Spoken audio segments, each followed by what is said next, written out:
হঠাৎ করে কে এলো এখানে? সো হ্যালো গাইস, কেমন আছো তোমরা? আশা করি অনেক ভালো আছো। আমি অনেক ভালো আছি। আমাদের এখানে আজকে সারাদিন বৃষ্টি হয়েছে, তাই আমি আর সিনু জানালার ধারে বসে বৃষ্টি উপভোগ করছি আর পপকর্ন খাচ্ছি। আর বাইরে কত ছেলেরা ভিজতে দেখো। ওদের দেখে একটু ভিজতে ইচ্ছা হচ্ছিল, কিন্তু আমার গোসল করা হয়ে গিয়েছিল। তারপরে আমার দাদার ছেলের দুটো পায়ে আর একটা হাতে ইঞ্জেকশন দিয়ে এনেছে।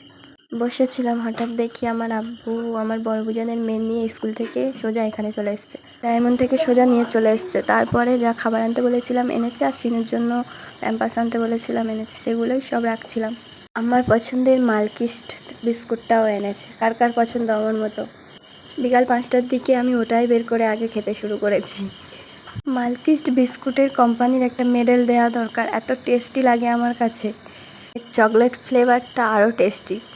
খেয়ে দিয়ে বাইরের দিকে গিয়ে দেখি আমাদের পাশের মাঠটা পুরো পানিতে ভরে গেছে।